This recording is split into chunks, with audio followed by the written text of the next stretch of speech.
Welcome back to video lecture on pandas. We shall now be covering function applications. If we wish to apply our own function or function of other library to pandas objects, there are three methods that could be used depending upon whether we need to apply the function on entire data frame, row or column, or element wise. Okay, we shall now see these three methods. Okay. The first one is table-wise function application by using pipe method. Second is row or column-wise function application by using apply method.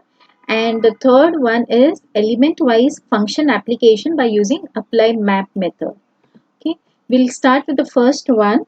Okay, now, custom operations can be performed by passing the function and the appropriate number of parameters as pipe arguments. Now, for example, say I have my data frame and I want to perform some operation on it. Okay, for example, I want to add some number to it. Okay, so and I've written a function for adding. Okay, now let's assume that this is my function. Okay, addition. Okay, and it is going to add some numbers to my data frame. Okay, so this is how the function definition is. Def addition number 1, number 2, number 3. It's accepting three parameters. Okay, and it's returning the addition of these three parameters. Now what I'll do is I'll create a data frame.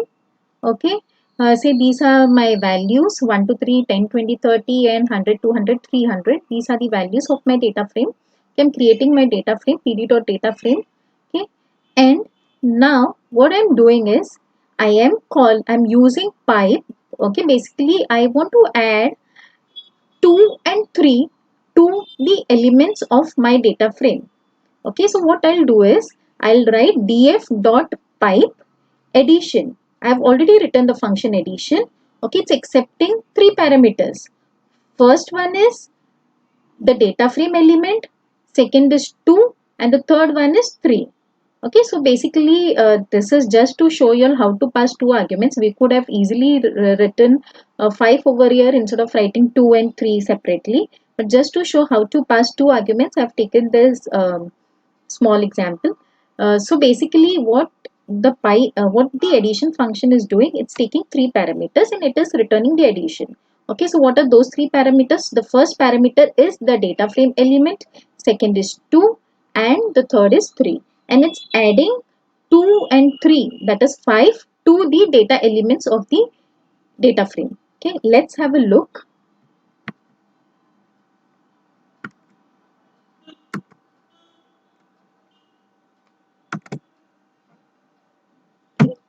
Created another. Okay, so what I'll do is first I'll create a data frame.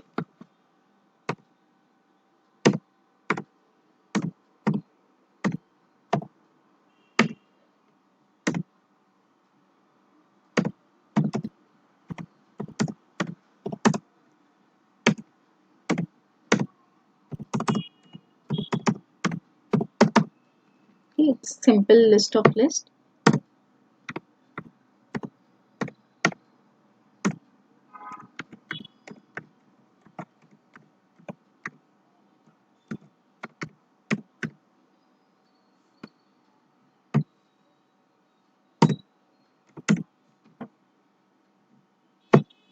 So this is my data frame. This is how it looks like.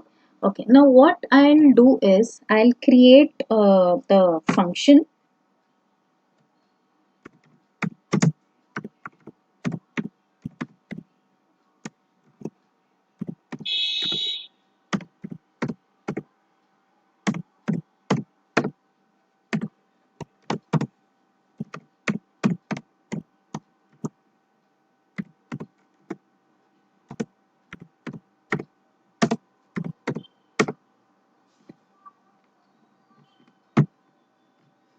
Okay, now I will use pipe.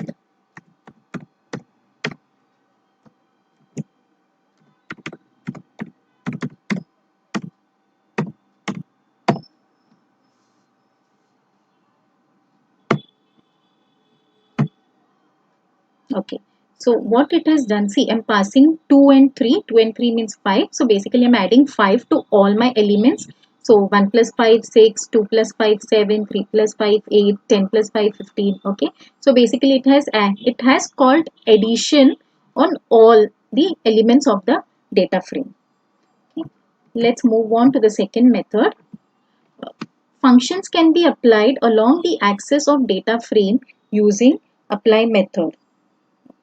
Okay, by default, the operation performs column wise, taking each column as an array element. It will be applied. See, if I want to apply some function, okay, I want to apply that function along an axis. Okay, it could be along the row or it could be along the column. Okay, then I will use df.apply. Okay, pipe is used for the entire data frame. If I want to do something across along a column or along a row, I will go for apply method. Okay, the syntax is very simple. First is you create a data frame, whatever data frame you want, you may create that. Next is you use apply. So you say df dot apply, okay, and whatever you want to apply. Now there is an extra argument here that we need to pass. If by default it is 0, by default axis is 0, that is by default it is along the column. Okay, but if I want it along a row, then I will have to specify axis is equal to 1. Okay, let's have a look.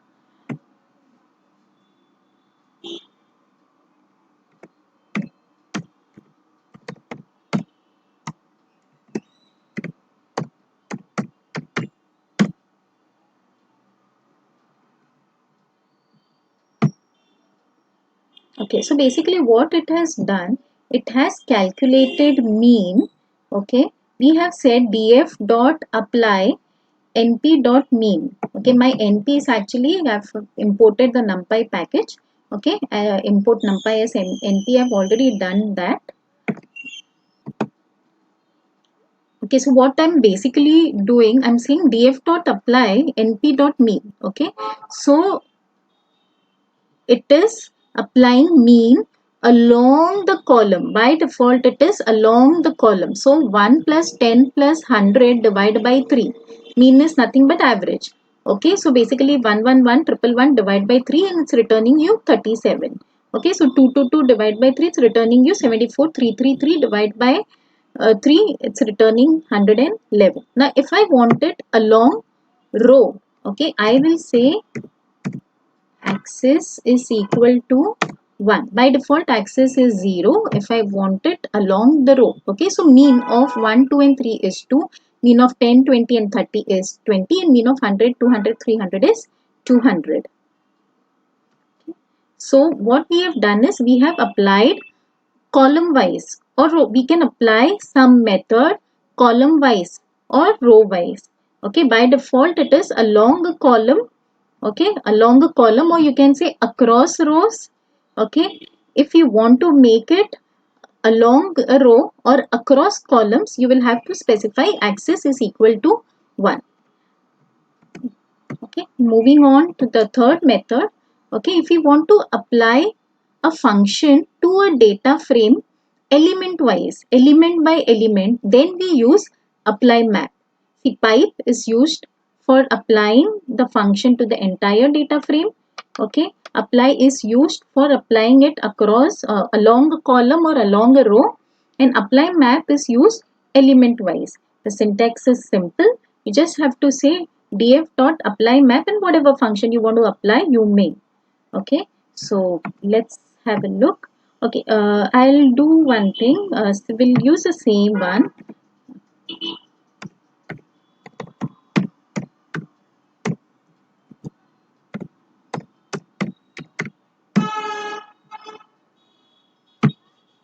Okay, so as you can see, it has applied mean element wise. Here it was row wise or column wise, but here it is element wise. Therefore, it's returning mean of 1 is what? 1. Mean of 2 is 2. Mean of 3 is 3. Okay, so it's returning you the elements itself. Okay, I can, a better example could be say square. Okay, so what it is doing, it is calculating square of each and every element and it is displaying that. Let's move on to the next topic, that is reindexing. Reindexing changes the row labels and column labels of a data frame. That means we can change the row index and the column labels as well. Operations that can be performed through indexing are: first is reordering the existing data to match a new set of labels. Okay, we'll be reordering the existing data. Okay, and second one is inserting missing value NaN, not a number, markers in label locations where no data for the label exists. So wherever there is no match, NaN would be inserted over there. Okay, first of all, it will reorder the data, and secondly, wherever there is no match, it will put NaN. The syntax is simple. We create a data frame first and then we simply say df.reindex, and in brackets we pass the new index to it. Okay. A new object is produced. Obviously, a new object will be produced if there is no match, or if a new object is produced unless the new index is equivalent to the current one. If both the indices are same, then the new object won't be created. But if there is any difference in the index, then the new object would be created. Okay, let's take this example. Okay, first we are creating a variable called as index, wherein the names of browsers are there, like Firefox, Chrome, Safari. Okay, so this is my index. Okay, then we are creating a data frame. Okay, wherein it's a dictionary. Okay, so this is the key and these are the values. This is the key, another key, response time, and these are the values. Okay, and we are passing index to it. Okay, so basically this is the index. Okay, we are explicitly defining the index over here, which are the names of the browsers, and these are the corresponding values: HTTP status and response time. Okay, they are just some random values.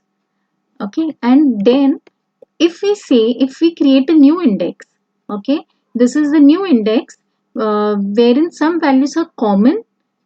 As we can see, Safari, i10 and Chrome. Safari, i10 and Chrome, these values are there in the new index as well.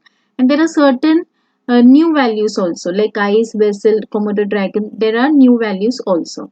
So what will happen, wherever there is a match, those values would be fetched, and wherever there is no match, NaN would be inserted. Not a number would be inserted. Okay. Now, suppose if we do not want to fill NaN, okay, what we can do is we can pass a parameter fill underscore value is equal to 0. Okay, so instead of NaN, 0 will be filled wherein the indices do not match. Okay, if you want to put some other value, some text, you can fill that as well by saying fill value is equal to missing. Again, instead of NaN, missing will be filled wherein the indices do not match. Okay, let's have a look at it. Okay, I'll just copy paste the data frame so that we don't waste time in typing. So I have copied, run it. Okay, so my data frame is created with the names of the browser as my row indices. Okay, these are my columns and these are the values. Okay, now I will create a new index.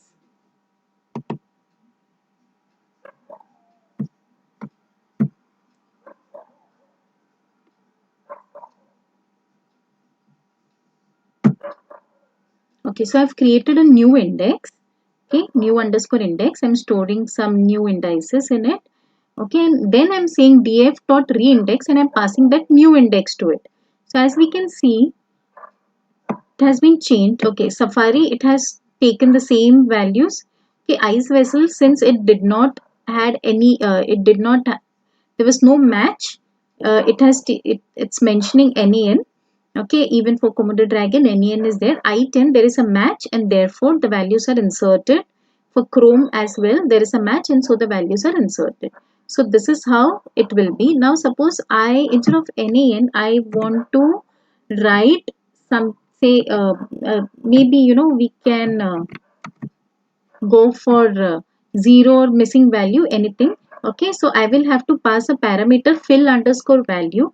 Okay, so I can specify that. Okay, so instead of NaN now, 0 would be displayed. As we can see, instead of NaN, zeros are there. Similarly, if I want, instead of 0, I can specify some this as well, some text as well. Okay, so instead of 0, now the values are missing. Okay, so next is, there is one more parameter which we can pass. Okay, we can say method is equal to bfill, backward fill, forward fill, or nearest. Now when we say bfill, it means that use next valid observation to fill the gap. When we say ffill, it says propagate last valid observation forward. When we say nearest, it says use nearest valid observations to fill the gap. Let's take an example and see what do we mean by this. I've created a simple data frame here. Okay, so the indices are 1, 3, 5, 7, 9 odd numbers, and the values are also, I've kept the values same because it will be easy to understand. Okay, and I'm passing the index and creating a data frame like this. Okay, so for index 1 the value is 1, for 3 it is 3, for 5 it is 5. Okay, let us now re-index and use bfill. So I have created a new index. Okay, 1, 2, 3, 4, 5, 6, 7, 8, 9. Okay, I'm saying df.reindex and I'm passing the new index to it, and I'm saying method is equal to bfill. Okay, I'll run it. Let's see. Okay, so what it has done, what is bfill? Bfill means we use next valid observation to fill the gap. Okay, so for 2, the next valid observation is 3, and therefore 3 would come. Okay, for index 2. For 4, the next valid observation is 5, and therefore value of 5 would come over there. For 6, next valid observation 7, so value of 7 would come over there. Okay, now if I say method is equal to ffill. Okay, what is ffill? Propagate last valued observation forward. Okay, so for 2, the last valued observation is 1, and therefore 1 would be the value for 2. Similarly, for 4, the last valued observation is 3, and therefore 3 will come for 4, and so on. Okay, there is one more. See, we have bfill, ffill, and there is one more, nearest. What nearest does? Use nearest valid observations to fill gap. Okay, we'll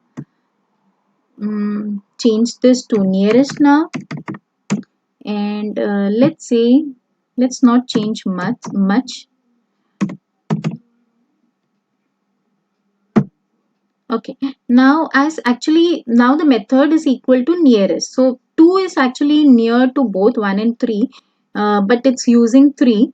Okay, for 10, the value is 9 because the nearest one is 9. Similarly, for 11, the value is also 9 because the nearest one is 9.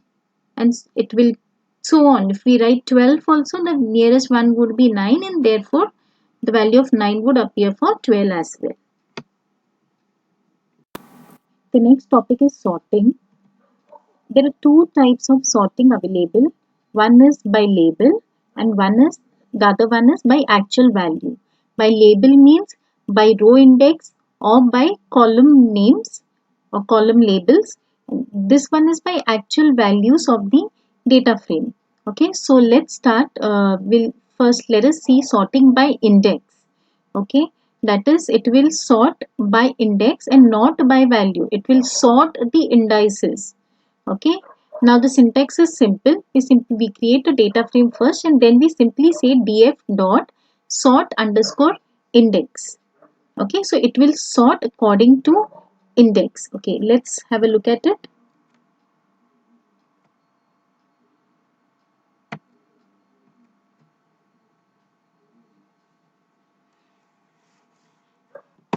Okay, so we have written the code for creating a data frame. Okay, we are actually creating a data frame by random values. Okay, we have passed the shape to the rand function. Okay, so we want 10 rows and 2 columns. Okay, and these are the indices. Okay, it's not ordered. Okay, and these are the column labels. Again, they are not ordered. Okay, and we say run. Okay, so the data frame is formed. Okay, now it's not ordered. Now if I want to order, okay, I'll simply say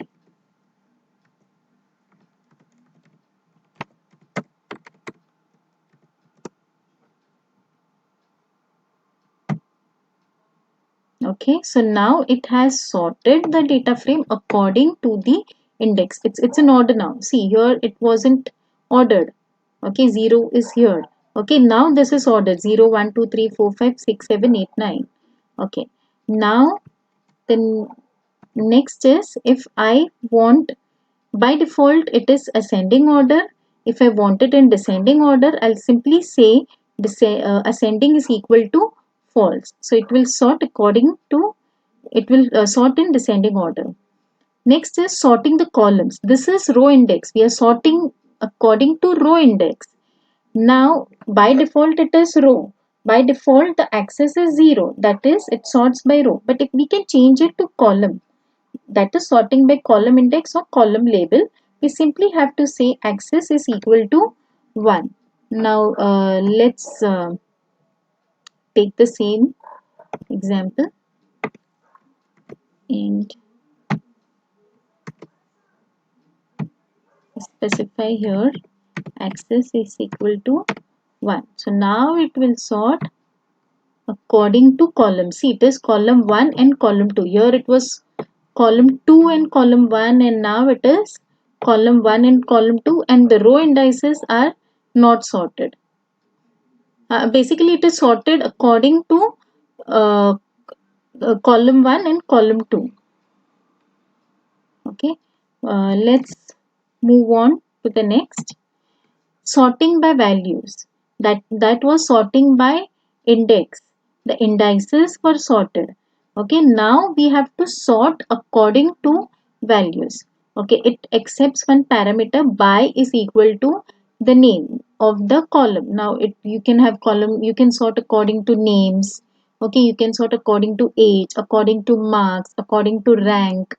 Okay, so we say df dot sort underscore values by is equal to the name of the column. Okay, there is one more thing. If we want to specify the algorithm for sorting, okay, we can specify that too. Merge sort, heap sort, quick sort, these are the values that we can pass. So we can say kind is equal to and then the name of the algorithm that we want. Okay, let's have a look.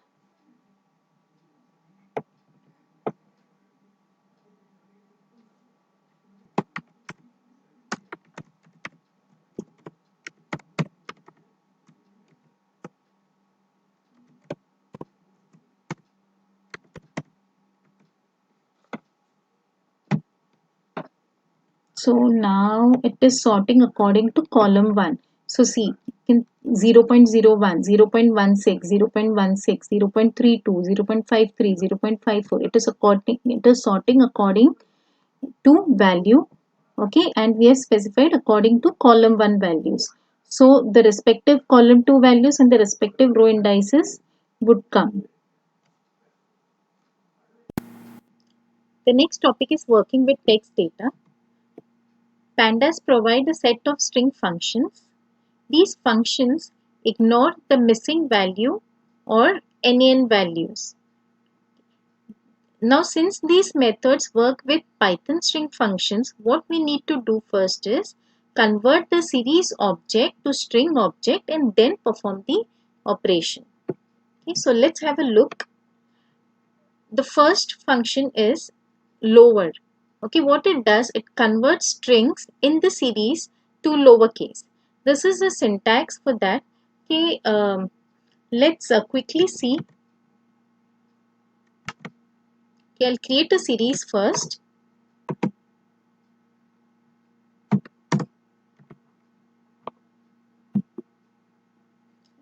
Yeah, so I've created this series consisting of some names like Tom, Ricky, Jimmy, Priya, Darshini.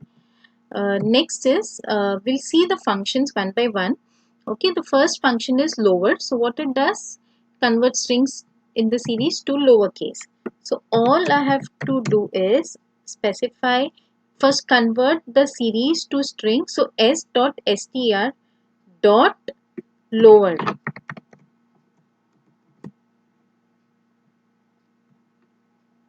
Okay, so it will convert. Now as you all can see, this letter R was capital, but now it has been converted into lowercase. Similarly, we have another function called as upper, which will convert all to uppercase. Okay. Next is length. Length will give you the length of the string, compute string length. Okay, a simple function.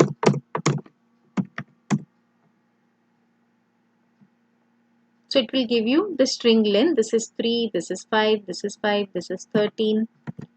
Okay, next is strip. Strip, what it does, it strips the white space from each string from both the sides. For example, let me change, see, I've added few spaces over here. I'm running this. Now as you can see, Tom has been shifted to left. Because there are some spaces over here. Now if I say strip,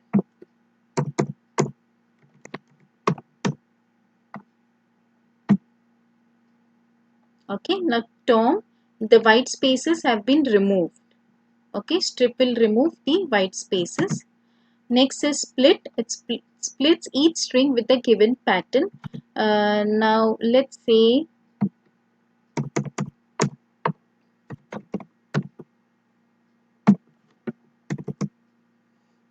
okay, I've specified space as my pattern. So it's separating according to the spaces because my pattern is space. Now for example, I say okay, if I say this, so now what it will do, since I've specified space, so it has, see, all other examples, they do not have space in between. Okay, but if there is space, it will split the string with a given pattern. Okay, the next is concatenation. Okay, for that we use something called as cat, and uh, what it does, it concatenates the given series with the given separator. I can specify the separator and it will just concatenate. It will just add the string with the given separator. For example, I say cat and my separator is comma. Okay, or let's say underscore. So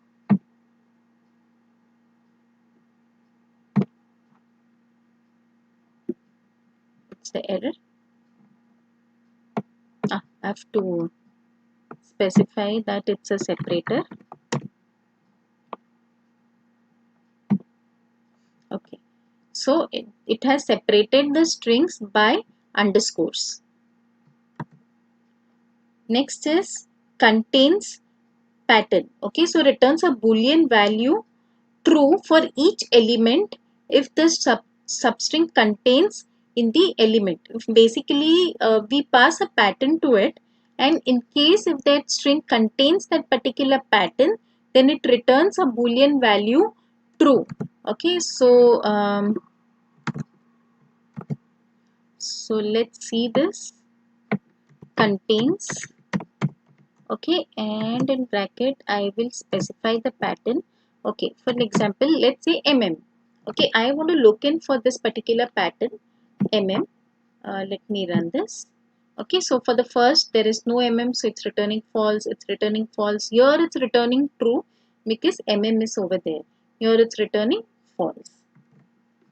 Okay, moving on to the next. The next function is replace. So what it does, it replaces the value a with the value b. Okay, now for example, I want to replace with a single m. Okay, so here as we can see, it has replaced with a single m. The next is repeat. So simple again, repeats each element with specified number of times. So I say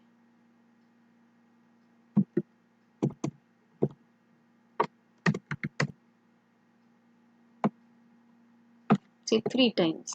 Okay, so it will repeat the elements three times. Okay, Ricky, Ricky, Ricky, Jimmy, Jimmy, Jimmy. Next is count of pattern. Okay, so it returns count of appearance of pattern in each element. Okay, so let's say I want to count say A. Okay, so in the first there is one A, in second there is no A, 0, 0, and here there are two A's. Okay, so it will return me the count of particular pattern. Next is starts with and returns true if the element in the series starts with the pattern. Okay, so if my string starts with the pattern, so it will return true. Starts with let's say T. So for the first element, as we can see, it starts with T. So here it will return true, and for others it will return false. Next is similarly we have ends with. Okay, so returns true if the element in the series ends with the pattern. Next is find.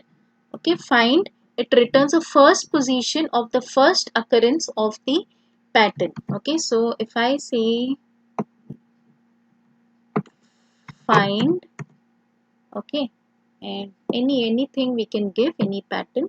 Okay, so it returns the first occurrence. Okay, here the first occurrence is at 0th index, so it's returning 0. Okay, there are no occurrences of T, so it's returning -1. Okay. Find all returns a list of all occurrence of the pattern. For example, if I say find all, say I. Okay, so here there is no I, here there is one I, here one, here three I's are there. So it will return me all the patterns. Returns a list of all occurrence of the pattern. Okay, next is swap case. Simple enough. It will simply swap the case. If it's lower, it will make it upper. If it's upper, it will make it lower. Now next is lower. Checks whether all characters in its string is lowercase or no, and it returns a boolean value. Okay, if all are in lowercase, it will say true. Otherwise, it will say false. Similarly, we have is upper, wherein if all the characters are in uppercase, it will return a true, or else it will return a false. The next one is numeric. It checks whether all characters in its string are numeric. Okay, let's do one thing. Let's change the string. So instead of words, let us use numbers. Okay, so I am changing the string, and what's my method is numeric.